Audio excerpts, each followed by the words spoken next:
I and 7 other women made a short film about Kate Garrett, who sadly passed away in 2009.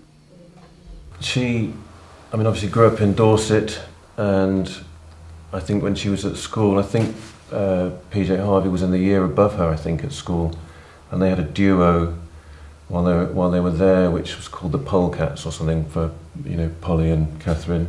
Originally, from making music at school, then being in Polecats with Polly Harvey, to Charivari, which was like a traditional folk sort of combo, which she was really influenced by folk, flute, whistle and whatnot, and tunes, and as you can hear in her last album. And then to the Mystics, which was really, sort of grunge pop, sort of crazy rock stuff, and then through to, Trio Hysteria, which was the a cappella group that she was with, Abby Lath and Sammy Hurden, and then in the KGB, which was her sort of realisation of her own music, sort of towards the later stages of her life. And then, of course, Resuscian, which was the 3-piece chick rock band. You were involved. You were one of the 3. So you collaborated with one another in the studio, doing sound recording, producing, mixing. Yeah, we worked on Kate's first album. I call it an album, but I think 10 or 12 songs at the same time. She's all over that. And lots of other people who were coming in and out of the studio, she, repeatedly ended up on their tunes, doing backing vocals, bits of organ. She's all over the place. So she was quite multi-talented, really. She was able to play the piano, the organ, she played acoustic, electric guitar. Yeah, flute, penny whistle, probably some other things as well. Can't remember.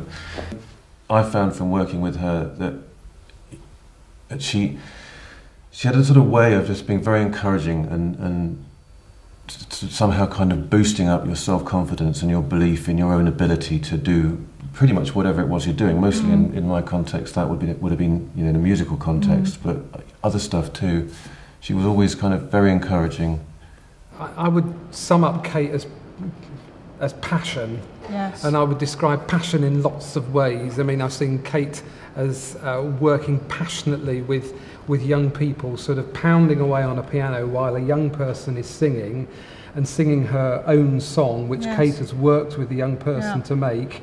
And Kate being so incredibly excited by that, not by the music that she has created, but by the music that she has been part of, that a young person has created. And I suppose a passion for justice as well. Yeah. She was a person of, she really knew what she believed in, and she was someone who became quite angry where there was injustice. They called her Mama G, she was very motherly, Kate. Yeah. She was very supportive, especially of women's issues. And the creation of the Young Women's Music Project, we call it now the Young Women's Music Project, but it was originally the Young Women's Band Project. And now, we're continuing it in her name with Zara Tarani, who was one of Kate's, one of the girls that, Kate first met through the music project. I started coming to the Art Tea Centre when I was 14, just with a band that I was in.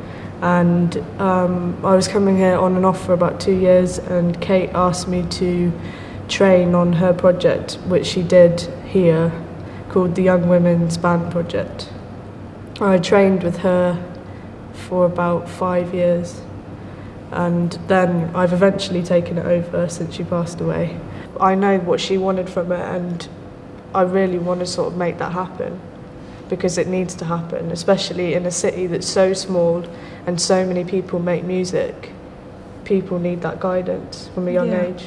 Sometimes a young girl who's just, had quite a lot of hard challenges in life and a lot to say would come out with the most amazing, powerful song, which Kate would, encourage her to get up and perform that. There's quite a lot of negative representation of women if it's involving music. Yeah. Because they're kind of using their sexuality in a way that I can only sell a record or promote a video if I'm being very sort of provocative and all that sort of thing, we've analysed magazines and spoken about image, and I've tried to sort of educate the young women with all different genres of music. So had like a strong female in from, I don't know, 30 years back till now. So they sort of open their mind a little bit more and get sort of a little bit more education in what's out there, because you've got to look for it. It's not like you can turn on the television and see like the first thing that comes up to be a positive role model, really. Yeah. And probably that is often the greatest gift for young people. They don't go on to be great musicians, but they do go on to be great people. And some of them are coming back and teaching now. Some of them are sort of running the workshops now with Zara. So it's this full cycle. Kate would be very proud. She was this cool chick from Dorset, you know, with fluffy clothes and interesting shoes and fantastic musical ability and presence. You know, she was really influenced by Eastern scales, and I always admired her as a songwriter because she would write the most difficult melodies to sing. You know, I'd try to you know, sing some of her songs. I'm just like, wow, you've written the width of your vocal range, you know, within one phrase. Anyone who'll have known her, worked with her, or just hung out, her sense of humour was amazing. I mean, I still find regularly that you know, something will come up and I think, oh, Kate would think that's funny. About to get the phone out and text it to her, and obviously, you know, I'm kind of remembering that she's not alive anymore now. But you know, but there's still, you know, I think if you've experienced working or hanging out with Kate to any kind of level, then there's a bit of her that's going to stay with you forever.